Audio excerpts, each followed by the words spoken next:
From the campus of Calvary Chapel, Costa Mesa, welcome to Pastor's Perspective, sponsored by Biola University, ranked as the most comprehensively Christian university in North America. I'm Brian Perez, and here we are live on this Thursday, the 27th of June, 2024. Give us a call if you've got a question for us today about the Bible, the Christian faith, just about anything that's on your mind. The number to call is 888-564-6173, 888-564-6173. That's the same number you see if you're watching us on Facebook or YouTube. And if you would also like to send us a question online, you can do that using Facebook Messenger or by filling out the form on the Pastor's Perspective page of our flagship radio station's website, kwave.com. But the best way to get an answer is to call us when we're here live, like today, till 4 at 888-564-6173. Or as Ed Stetzer and I were joking yesterday, not joking because it's true, 888-JOHN-173. That's what it all spells out to. Did Ed figure that out on his own, or did you? No, I told him. Yeah, tell him, yeah. But, yeah, because he asked, does it spell out anything? And I told him, yeah, it's John 17:3. So we talked about it. Was he excited about that? He was so, oh my goodness. I bet. He was ecstatic.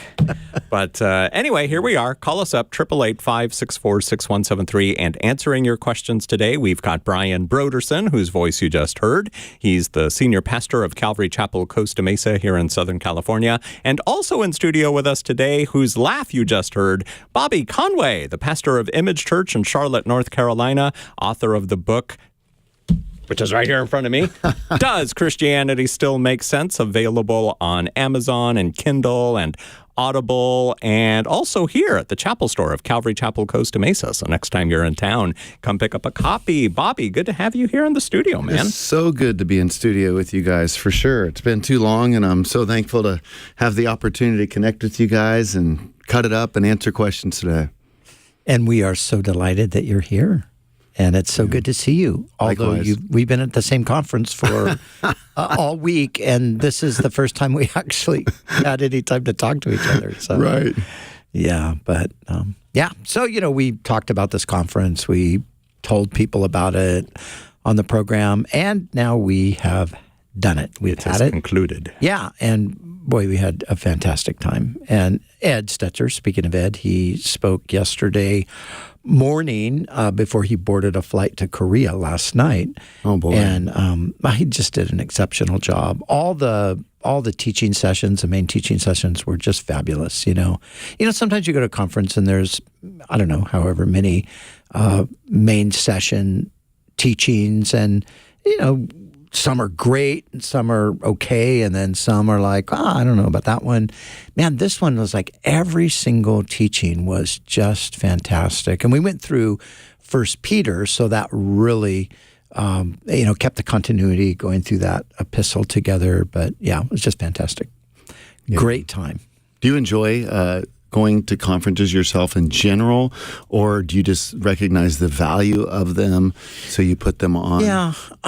Well, I do enjoy them because, they're taxing, and, I haven't slept for like 4 days, but, Yeah. And because, you're just giving out because you're basically just talking to people the whole time.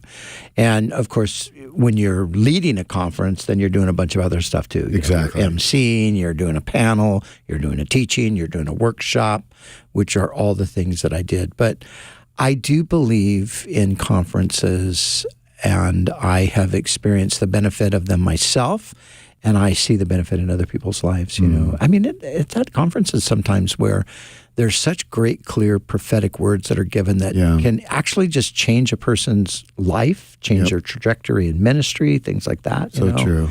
Like even times where you and I are just having a conversation, and as you've said, I've said things that have really impacted you. Mm-hmm. Well, that happens at a conference frequently. Absolutely. So I think that's the value. Yeah. For sure. Yeah, I bet you're ready to get a nice night of sleep, though, because you told me you had a 6-hour meeting to evaluate things today. And it's true, because when I speak at conferences, it just kind of weighs on me even beforehand. Mm-hmm. But because I'm an introvert, I can get tired extra quick. So thankfully, God's given you more extroverted energy, because I don't know how you'd have the responsibility of the whole and your messages and keeping up with everything. I probably would go jump off of a bridge at the end of the conference. So, yeah, I think it's the Zen thing that the Lord's given me. I think so. I think so. Yeah. But anyway, it was a great conference. Great time. Plans for next year already, or? Well, date for sure. Be almost the exact same dates. It'll be the 22nd through the 25th versus the 23rd through the 26th. So of June. Yeah. So nothing specific, but just get the dates on the calendar and see what happens. There's a lot can go on between now and a year from now. Yeah, so that's for sure. Yeah, and I already have a half a dozen other conferences on my schedule between now and then. So. Have you thought about inviting Kenneth Copeland to come in and be a guest speaker at next year's? I've talked to him and I just said, that dance routine you guys are doing over there at your church, man. If you could just bring that to our conference. Can you come and incorporate? I don't know why. Every time I see those videos of people going wild dancing at church, automatically I just go, I got to send this to Bobby. Oh, I love it. Yeah. I don't send it to anybody else. It's just, I send it to you. And I think of you too. You and I ought to just go visit one of those conferences just for humor. That would be great. Just to go and observe. They're doing a jig in those places. Oh, it's just wild. So goofy. Yeah. Fun stuff. People are like, what are they talking about? It's like, maybe you should post what we're talking about. Oh, yeah. But you're talking like people getting really exercised, worked up. They start breaking out and dance, and that's some serious dancing. It's just wild. It's just a different experience for sure. It's a different culture. Yeah. Right. Oh, that's for sure. All right, 888-564-6173. Let's start with a question that was sent in on Facebook. And Carla from Maryland wrote in 2 questions from Carla, one specifically for you, Bobby. I teach weekly Bible studies, and I purchased Bobby's book and study guide, Does Christianity Make Sense? I'm considering using it as my 4 to 6 week Bible summer series. However, I'm having trouble locating the videos that correspond to the lessons in the book. Is there a video that shows us how to use the book, study guide, and video together? Okay, so that has been a challenge, honestly. Even for me, what Tyndale ended up doing is they only published the video series that my son and I did through Tyndale House. So you have to go to Tyndale.com. And if you were just to go in a Google search engine and just type in Tyndale, Bobby Conway video series, it'll pop right up. But that is the way they did that. And so I don't know why it's not sold in conjunction with the study guide, because on Amazon you can get a study guide like the one that we're looking at. Or I don't know why there's not a barcode inside the study guide that you could just zap. So there is a disconnect, and I apologize for that. Even myself in trying to chase this thing down. So you got to go to Tyndale.com and you can pick it up right there. I guess those things happen. Okay, and here's Carla's other question. Just finished up doing weekly Bible studies on all of Jesus' parables. I concluded with Matthew 13, verses 44 through 52.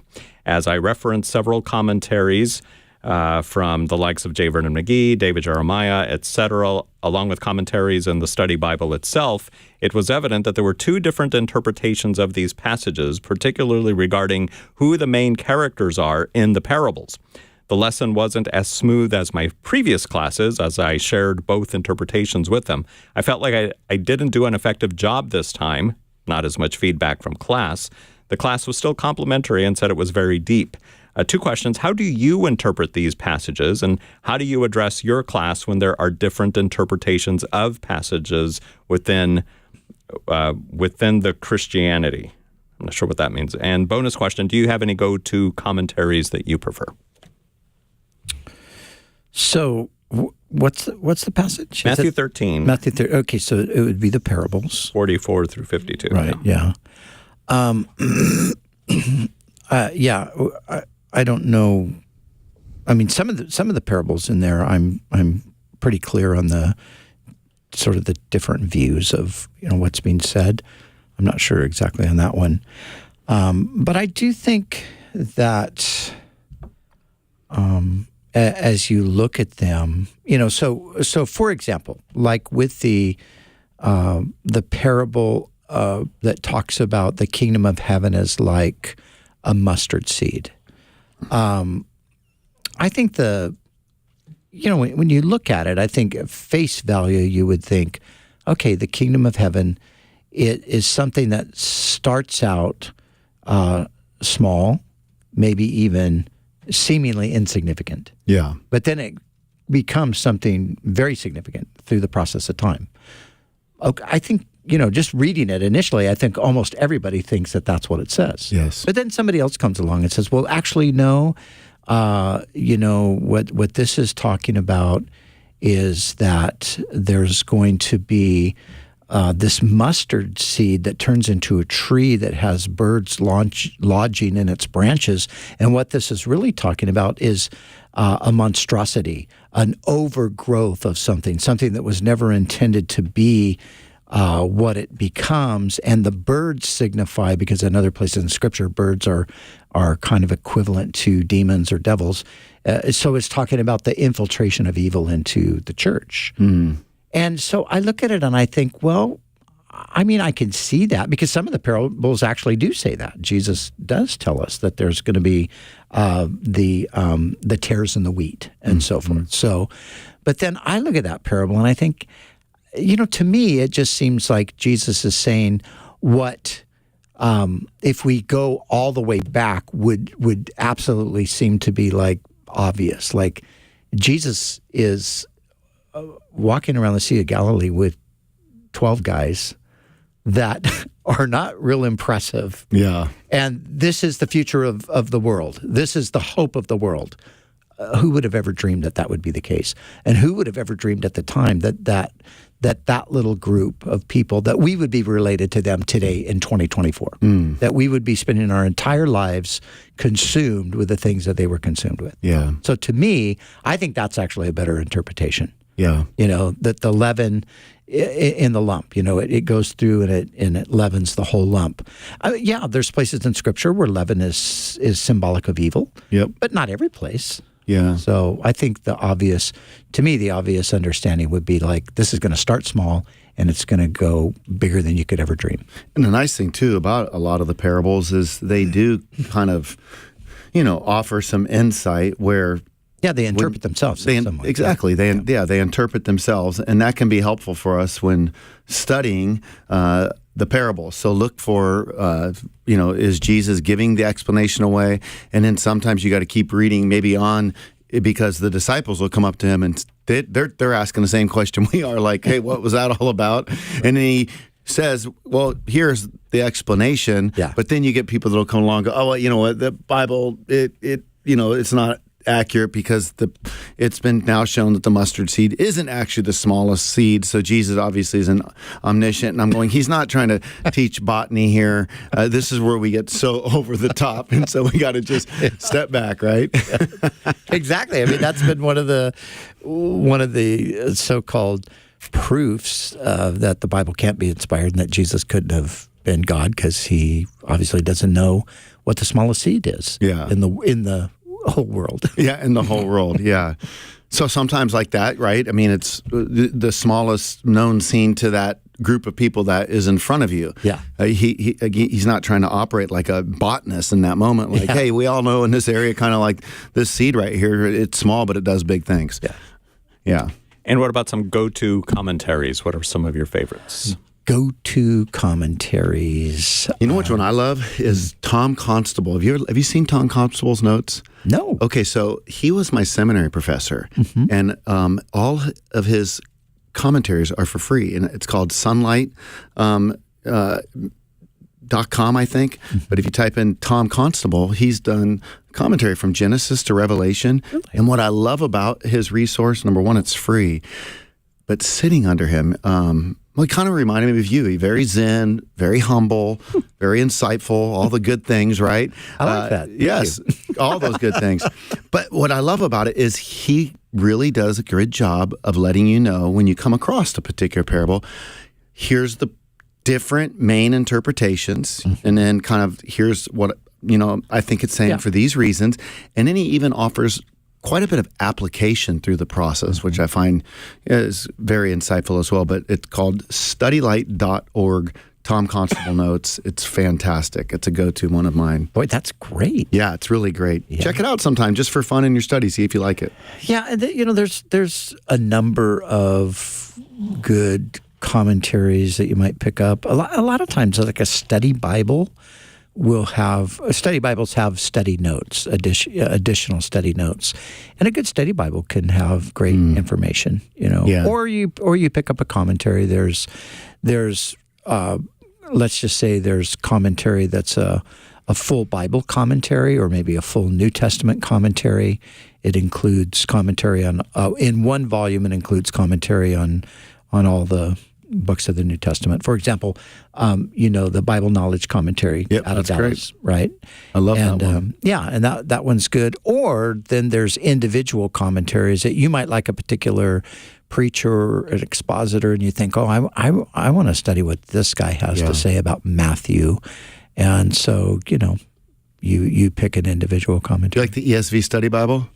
I'm not the big study Bible guy. Yeah. My wife is the big study Bible gal. Yeah. And Cheryl has literally read through 7 study Bibles, word for word. Every word in the Bible she has read. Not just in the biblical text. She's read every note, every footnote, every little section that is, put. It's unbelievable. I'm just like, how do you do this? And recently she just finished, she had this, when we were in Israel, somebody gave her like a Bible that was kind of oriented toward Jewish people. Yeah. And she's had it in the house for years. And she finished, I think, a CSB study Bible or something. And then I said, so what are you going to read now? She goes, oh, I have this Jewish Bible. I'm going to read this. So sure enough, over the last year, she makes her way through this whole, Jewish Bible. And then she finishes. And I'm like, where are you going to go this time? And she comes out with this gigantic archaeological Bible. And that's what she's reading now. She's reading the archaeological Bible. So yeah, that's fun. She's going through her devotions in her Bible, reading in the text. But then she's telling me, did you know that in Sodom and Gomorrah, they found this and that? She's giving me all this archaeological information. Oh, that's a blast. All the time. So that's so much fun. Even I think of Tremper Longman and D.A. Carson. Yeah. So they've put together tools for, I think Tremper Longman does the Old Testament, and then Carson does the New Testament.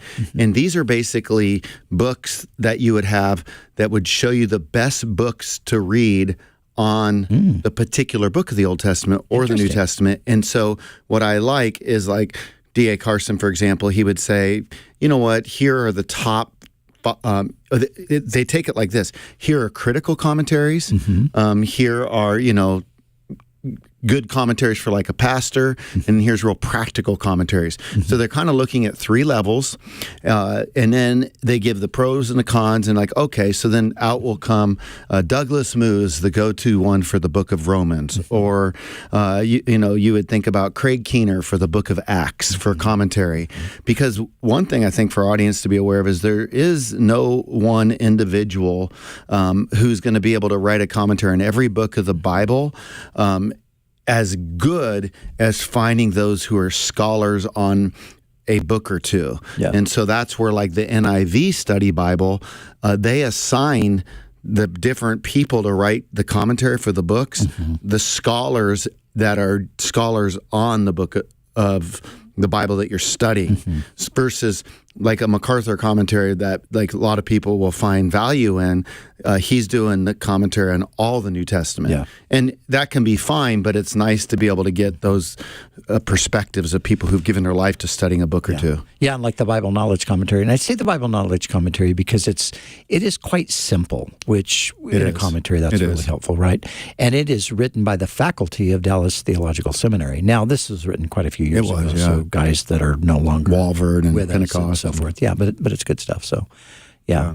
I mean, I have I have a few commentators that they're like my go-to guys. I'm going to look for something by this guy. But a lot of times you're just looking more specifically, like you said, for, okay, I want to study the book of Acts. Who's the go-to person for the book? You know what's been nice lately, though, at this stage, and when I was younger and I started preaching, I mean, it would be like 30, 40 hours you're working on a message. And it's almost like embarrassing to say this, but like I can put together a message pretty quick now. And what's so nice is I've just almost freed myself up from feeling like I used to get out like 4, 5, 6, 7 commentaries. I'd read through every single one before I did it, and I would just be pregnant with information. And I'm at the stage now where I get out my Bible, and unless I've got like a question because I'm stuck, I'm pretty comfortable just reading the Bible and getting to the point as quickly as possible and building a message, and it saves a lot of time. Yeah, I just did a workshop yesterday at the conference on sermon preparation. Me and a friend, Mike Neglia, we did it together, and that's exactly what I said. I said, I'll take you back 40 years when I first started. Every time I was teaching a book of the Bible, I had at least 10 commentaries, and I felt like I had to read every word in every one of them. I did, and then I would have so much information in my brain, I didn't even know how to get any of it out. So you were constipated mentally by the time you got to the pulpit. Totally, yes. Either that or just do a 4-hour message on a Sunday. Yeah. Well, I did that too occasionally. But yeah, I'm the same way. I mean, now it's like I have 2, maybe 3 commentaries on my desk, and they're different kind. There's like exegetical commentary means it's looking just really at the text and sort of not a whole lot of like stories or anecdotes and things like that. But then there's a devotional commentary that has more of that type of stuff. But then there's a background commentary that's kind of looking at, the culture and some of the archaeology and stuff like that. But, those sit on my desk, and sometimes I open them and sometimes I don't. And, a lot of times I'm just like, I got my Bible. I've been teaching it for 40 all these years. It's like I ought to know something by now. Yeah, it's kind of like I'm more apt now. So when you're young and you're preaching, you're studying every single verse, every single word, turning it all over. And at this stage, it's kind of like maybe there's a verse or 2 that I want greater clarity on, and I'll go and I'll get more insight onto that verse or a particular problem passage. I might look into that a bit more, but some of the verses are more self-explanatory. It's like, it's nice to be able to just give yourself permission to save yourself time. Go, you know what? I've been to seminary. I've been preaching a long time. Let's be, work smarter, not harder. Yeah. So my friend asked me in this class yesterday, he said, so why do you find that you're not using commentaries as much as you used to? And I wanted to make it clear that I'm not anti-commentary at all. No, I'm totally pro. I said, but honestly, it's like, I read them and then I think I could have written this. You can write your own commentaries now. I could have done a better job. So why do I want to read stuff I already know for? Yeah. But then sometimes there is one sentence that you just go, oh my gosh, that was it.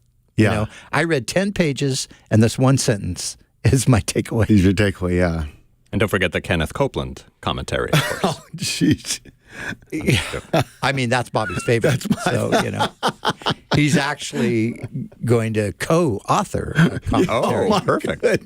That'll be his next book. Oh, speaking of the whole, in Africa, Benny Hinn and Kenneth Copeland have had the biggest impact. It's like they're totally, taken, I think, bad fruit in that culture. But as I mentioned, Mike Winger did a piece about 3 months ago on Benny Hinn, and it just exploded. Well, this past week on Mike Winger's podcast channel, he had Costney on. And Costney came on for 2 hours, who is the nephew of Benny Hinn. It was a fascinating discussion listening to Costney just say, Mike, what you shared was spot on about my uncle.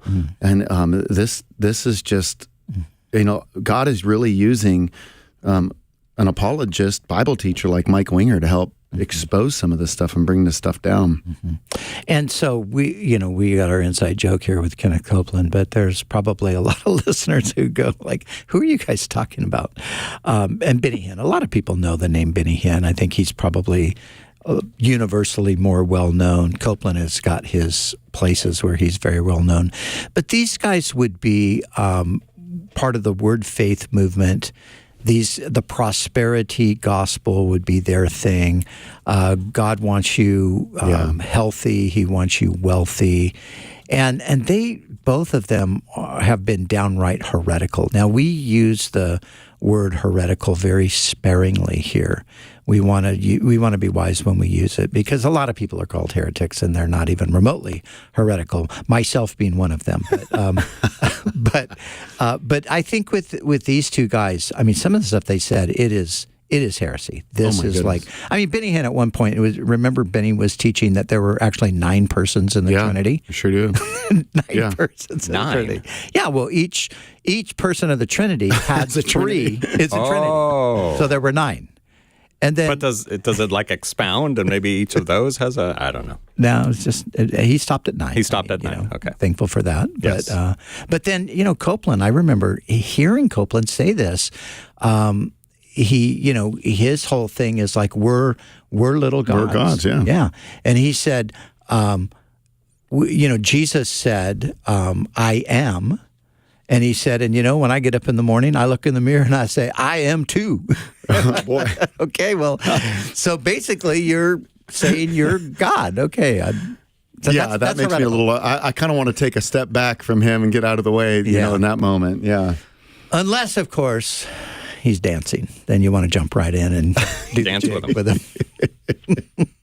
888-564-6173 is our number. Carla, thank you for sending in your questions. By the way, we found Bobby's video series on Tyndale. So if you go to Tyndale.com, and Tyndale is spelled Tyndale, Tyndale.com. Go to the little search bar there, type in Bobby Conway, and you will see the streaming collection or the streaming series. You can purchase each each session either individually, or you can buy sessions 1 through 6 all at once, cheaper that way per session. But again, that's at Tyndale.com. Do a search for Bobby Conway. So there's only 6 sessions, right? There is only 6 sessions, and they're short too. I mean, they're like 10 minutes, 12 minutes. They're really designed to use in a small group setting. And that can be really helpful. I think for moms and dads, too. I mean, this book can be helpful for parents to say, you know what, as a family, let's just kind of be proactive with our kids, and let's walk them through these type of answers to the questions in this book. Because I think if they'll go through it, they'll get the timeless questions, the problem of evil, why is Jesus the only way to heaven? But then the questions that are overwhelming today.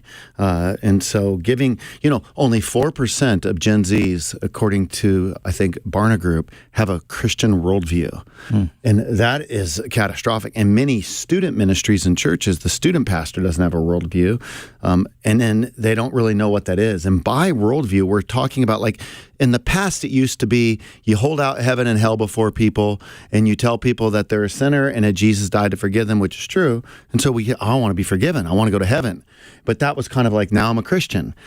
But we really began to see that, you know what, we need to have a Christian worldview. And this is, how does my Christian beliefs affect the way that I understand the arts, politics, film, marriage, relationships, sexuality?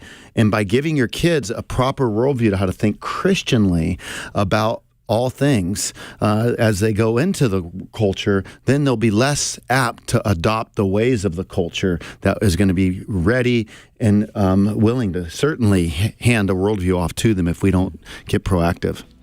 So how's the book doing?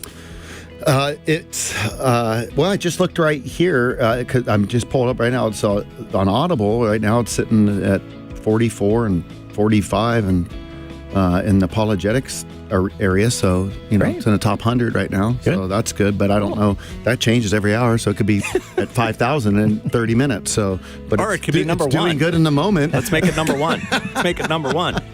So yeah, you can find Bobby's book on Amazon, Audible, Kindle, here at the Chapel Store of Calvary Chapel, Costa Mesa. But if you want the book and the study guide and the video series, might be best to head on over to Tyndale.com, do a search for Bobby Conway, and buy them all. Start your Christmas shopping early. That would be a good idea. All right, we'll be back in a little bit. 888-564-6173.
We're back on Pastor's Perspective, sponsored by Biola University, ranked as the most comprehensively Christian university in North America. I'm Brian Perez, and we are here till 4 p.m. Pacific time on this Thursday, the 27th, to answer your questions at 888-564-6173. Brian Broderson and Bobby Conway are here in the studio to answer your questions. You don't have to come to the studio to get your question answered. In fact, don't. There's security guards and guard dogs and everything, and they won't let you up. No, I'm joking. 888-564-6173. It's just easier that way. Just call. Kind of joking. Kind of joking. I saw some guard dogs out there. Oh, man. Yeah. Woof, woof. 888-564-6173. Let's go to the phones. Where's Ida? Ida hung up. Okay. Where's Amanda? Amanda hung up. Okay. Let's go to Marilyn in Yucaipa, California. Welcome to Pastor's Perspective, Marilyn. Hi. Hello. Hi. Hello. Hi. What's your question? Here's my question. I have a 9-year-old. I have 2 grandsons, but the 9-year-old asked me last Sunday, we're spending time together, how did, when God created Adam and Eve and they had the 2 sons, where did all the other people come from? I kind of know the answer because I'm a Christian, and I wanted to give him an adult answer. I need an answer that I could give him in child language. So there were only 2 children. They were both boys. So how did everybody, because you need a boy and a girl, a man and a woman for these things to happen. That's why he asked the question, right. Yeah. Brian? Yeah, this is really simple, Marilyn. So if you read a little bit further into Genesis, in the 5th chapter, it'll answer the question. It'll say that it'll talk about another son of Adam and Eve named Seth, And then it says, and they had many other sons and daughters. So because the Bible is not it's not a history book in the sense of let's just write general world history and tell you the things that happened. The Bible is what you call redemptive history. So it pretty much sticks with people who are relevant to the redemptive story. So in this case, it's implied that there are daughters involved, that there are women involved beyond Adam and Eve, but it's not specifically stated because the primary concern has to do with Adam, Eve, their first two sons, Cain and Abel, but then Seth, who comes along later, and he becomes the one who's going to carry on the redemptive line. So that's the redemptive history there. So simply, you can tell your grandson that, there were other children of Adam and Eve. There were boys and girls, men and women, and yet the Bible just doesn't record that because it's not important to the purpose of the story at the time. Does this help you, Marilyn? It does. I can say that to him, but I'm going to throw another little challenge. Knowing his mind, you'll say, so were they brothers and sisters? Yes, they were brothers and sisters. And at that time in the history of the world, this is how the population increased. Now, there came a point in history where God said, no longer are you to have your brother or your sister as your husband or wife. That time is now past, and now here's the new way it works. Very good. Marilyn, thank you for calling us today on Pastor's Perspective at 888-564-6173. Let me do another one that was sent in online, this one from William. I visit a non-denominational church in Iowa when I go on vacation. I recently found out this church has no elders or deacons, and there was an incident where the pastor's wife demanded the head of security to open the church after midnight one evening. He refused. He was fired the next day. So my question, should churches have elders, and would this incident be something they would be part of sorting out? Bobby, what do you say? So I look at elders as pastors. So I think that God has raised up, people that are called to be elders, pastors, to help lead the church. I don't know why she needed in the church at that time of the night. So it would be hard to speak into that situation. I mean, I could be given a bunch of situations where maybe she had to run to the church because there was an emergency and they needed to get in a file and it was the only place it was. Or, maybe there was something inappropriate happening. I have no idea. Mm-hmm. So if you're a pastor's wife and you have a legitimate reason to get in the church and somebody doesn't let you in the church, then that could be problematic. I would say when you're saying that this church doesn't have elders, this is often because many people are making a distinction between elder and pastors. So some would say you have pastors and elders. And for me, I would say in that situation, if you were to talk to the leadership, they'd probably say, well, pastors are elders. And so we do have them. Yeah, and maybe, William? Yeah, maybe, I don't know, maybe the question is like, if there were elders or other people in charge, would this kind of thing happen? Mm-hmm. Or would they let this kind of thing happen? Would they let this person, let's just say they wanted to get in for reasons that they didn't really need to get in for, but they were the boss's wife, so you let me in here, and if you don't, you're dead. And so the guy says, no, I'm here to guard the door. Nobody can come in. I don't care who you are. With my guard dog. Yeah, sad. But then the next day he gets fired. So if you have elders and other leaders in the church, they would weigh in on something like this and say, well, hey, you can't really fire somebody for that. Or they would say, good job. Yeah. Or they might even say, well, why, Mrs. Pastor, did you want to come to the church after midnight? You would think that they might say the whole point, I think, is there a need for some accountability for the pastor beside himself? Yeah. My brain kind of an ADD moment, but I'm just thinking of like being on a church campus late at night, and a church that I started that I left several years ago, it had a pretty big campus, and at nighttime, officers sometimes would drive onto the campus just to kind of check things out. Well, one night, a mother was in the nude, digging a hole on the campus with their daughter that was probably 5 or 6 years old. And this police officer happened to drive on the campus, and he sees this naked lady with her daughter digging dirt on the campus. And my dad was on staff at the time. And when he told me that, before he even finished the story, I thought, I wonder if the mom was planning to bury her daughter. Yeah. And so this officer shows up. Thank God he shows up, and he has to deal with this situation. And apparently some of the demonic things that were happening were so jarring to this man, this officer. I think he ended up quitting his job as a police officer. And I can't remember for sure, but I think that I ended up hearing things like this lady's head he saw like spinning around and around, like all kinds of crazy things, right? Well, needless to say, they took her in, and that's exactly what she was doing. She was she was digging a hole to bury her daughter. Jeez. And I thought, man, thank God the officer came on that campus. My goodness. Late at night. So, geez. Yeah.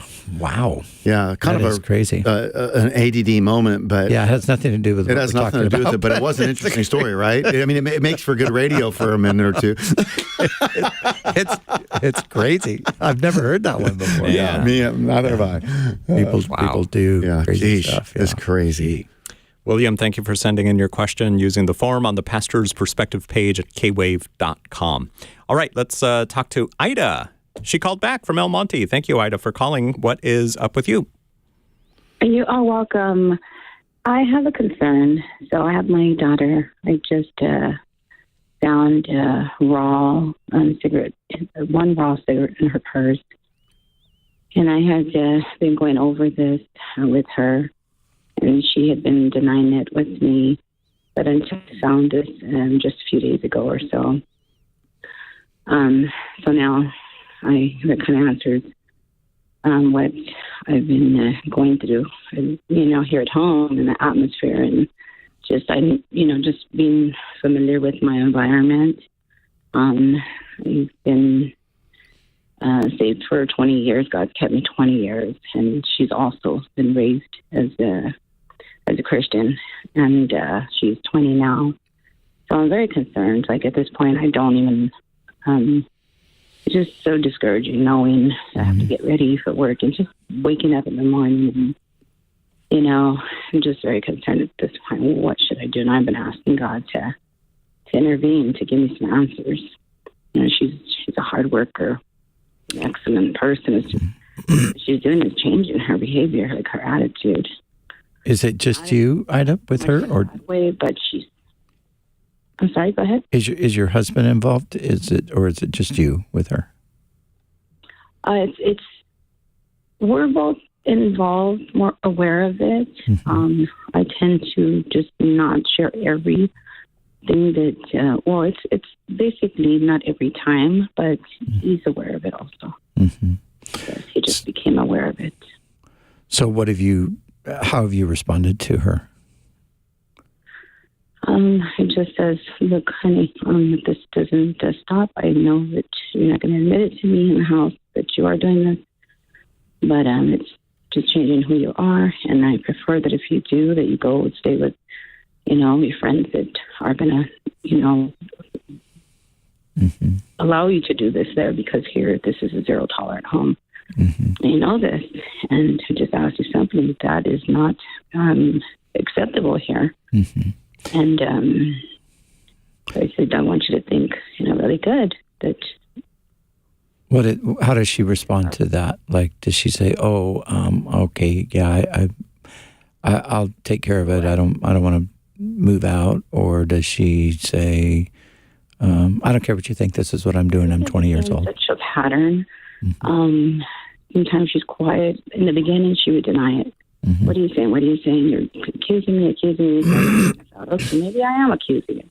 But then I thought, wait a minute, no. So I had to actually wait on God and pray about it and stuff. And I just haven't been waking up the best person. I'm like, no, something's wrong. I know that I'm going to go through trials and things, and but this is just something's not right with the atmosphere. I have no clarity and I know that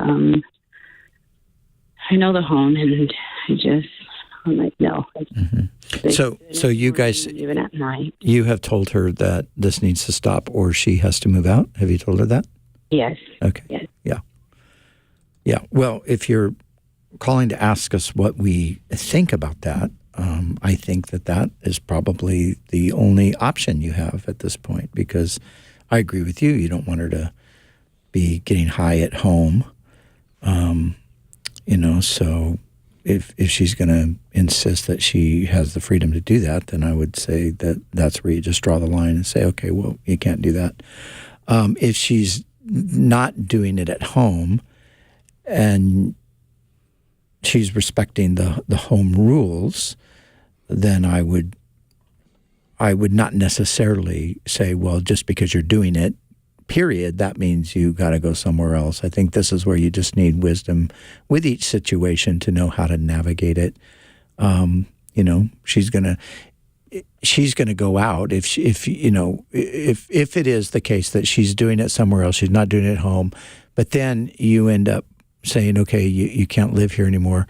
Well, she's going to go out. She's going to keep doing it, but she might be in a more vulnerable position, not living at home and having security there. So I think it's a sensitive thing that you need to just really think about and be wise with. What do you think, Bobby?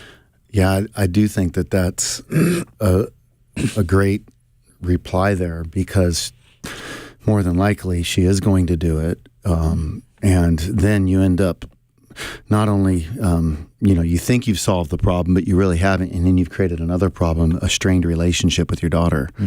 And so I would say that it's understandable that, on your premises that you wouldn't want to be smelling her, taking bong hits or whatever that might be. But I would also say, try not to just look at the drug. You want a connection with your daughter that she doesn't just feel like you're instantly just worried about the fact that she's smoking marijuana, but get to the why are you doing this? If there's a way for you to become a safe space for her to open up, because a lot of kids have parents that just freak out when the drugs happen, and then the kids end up being inauthentic with mom and dad because they don't feel like they can be real.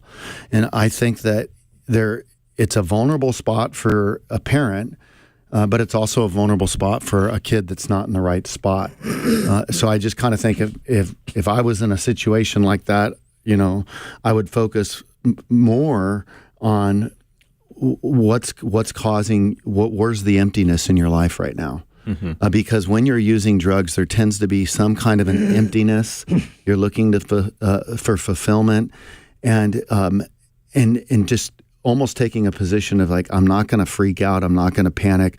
I want to realize that my child's empty, and my child's trying to fill it. And there's nothing wrong with wanting to feel good. What's wrong is trying to feel good in the wrong ways.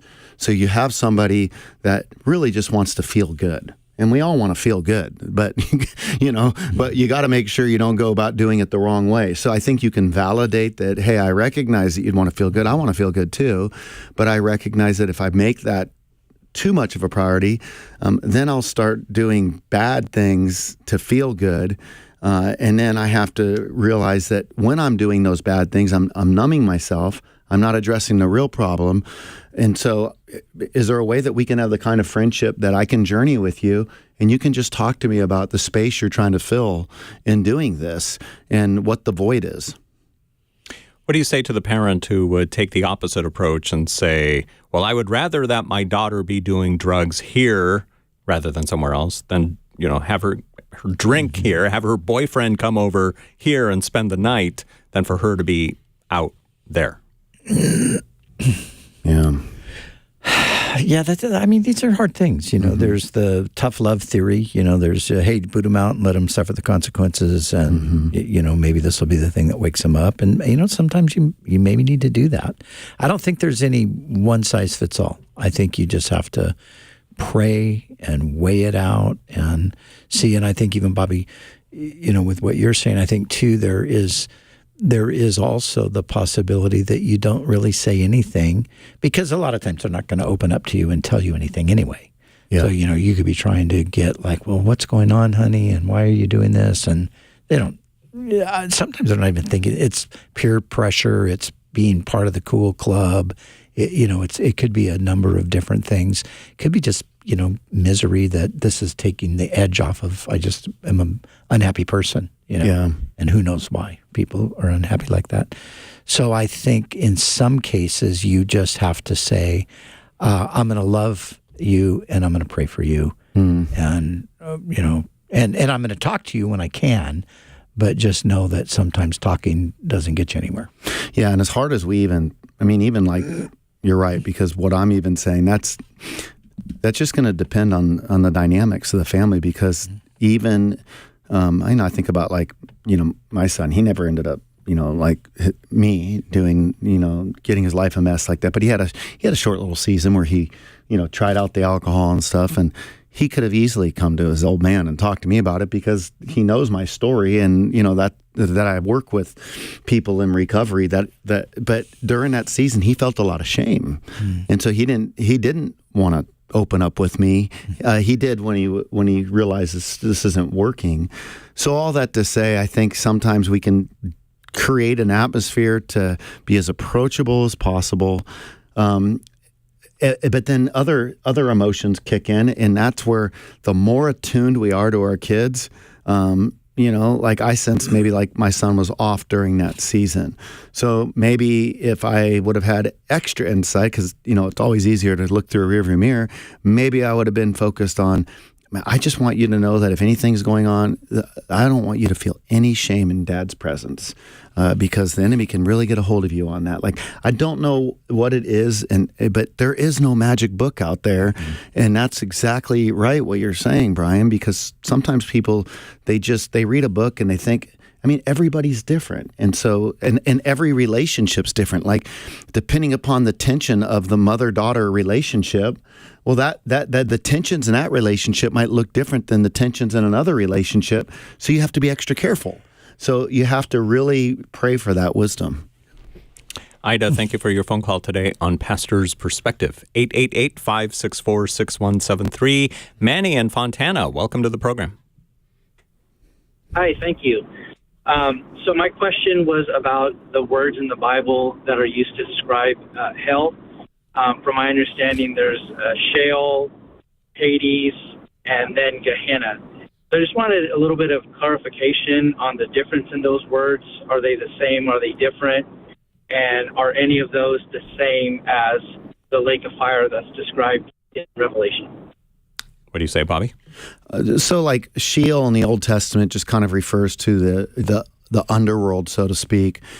Hades then in the New Testament, it kind of picks up on that same idea, like a counterpart New Testament word, and then some have talked about like these two compartments to Hades, one where the righteous are and one where the unrighteous are, and like Abraham's bosom being the good side, but then Gehenna referring to the lake of fire. And so I think that the lake of fire and Gehenna would be more of your synonymous terms, but certainly, you can call it hell. When you think about the idea, though, of hell in the Old Testament, or even from a Jewish perspective, it's not as clear, right? I mean, they talk about like the place of the dead, or, I'll go to where the dead are. And so there's not like this sense of hell like we get when Jesus comes on the scenes. And that's why it's interesting, because for everybody that would just see Jesus, this is the grace side of things. Well, he's the one that kind of comes on and elucidates really what's going on with all that for us. So, Right. Yeah. I mean, as people have said, and I think it is actually true, Jesus, who, of course, came to bring salvation, the love of God, to tell us that God is wanting to forgive our sins, but he's also the one who spoke about hell more than anybody else. That's right. Yeah. So, Does this help you, Manny? Yes, thank you very much. It does give me some clarification. You bet. Awesome. Thank you for calling us today here on Pastor's Perspective at 888-564-6173. Here's a Facebook question from Anthony in San Fernando. Hey, pastors, just wanted to know about Mark 13:32, how Jesus said that only his Father knew the hour. I understand that Jesus is 100% God and 100% human, and that in his humanity, Jesus didn't know the hour of his return, but he's also 100% God. So how is he 100% God if he did not know his hour? What do you think? well, Jesus intentionally limited himself in certain areas.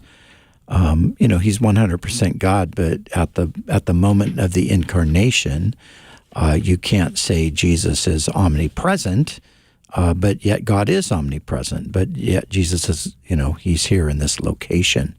So that's a self-imposed limitation.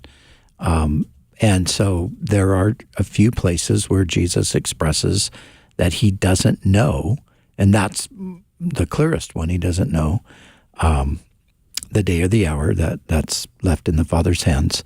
But it's just simply he's expressing from his human perspective and the fact that he's limited his divine knowledge. You think that's right? Yeah, I like the way Norman Geiser, the late apologist, shared with me how to deal with this stuff. He just says, when you bump into like these type of claims, just you answer it in twos. According to his divine nature, of course he knew, but in his human nature was limited and he wouldn't know. And so how it is that, you could be one person with two natures, and one nature is ignorant, but the other nature, the divine nature, is not. And you would think that the divine nature would overlap that a little bit. So I don't understand that at all, but that's how you explain it. Yeah, exactly. And I think it has to be some sort of intentional self-limitation. Yeah. Because you're right. I mean, it's like, how can the omniscience not break through the... Yeah, exactly. Well, he must have said, sorry, you can't come through. Yes. That might be it. All right. Anthony, thank you for sending in your question on Facebook Messenger. And that's all the time we have on today's episode. So please call us tomorrow if you have questions for us at 888-564-6173. We open up the lines about 7 minutes before 3 p.m., and we would love to hear from you. You can also send in your question on Facebook Messenger like Anthony did, or fill out the form on the Pastor's Perspective page of our flagship radio station's website, kwave.com. And to purchase Bobby Conway's book series or his video series, his study guide, you can go to Amazon or Audible or Kindle, or come to the chapel store at Calvary Chapel, Costa Mesa, or as we mentioned earlier, the video series, you can get that at Tyndale.com. Just do a search for Bobby Conway. Bobby, good to see you in the studio, man. Hey, it was great being with you guys as well. Come back again. I'll be back in studio next week. Yay! Yep, looking forward to it. God bless you guys. Pastor's Perspective was sponsored by Biola University, ranked as the most comprehensively Christian university in North America.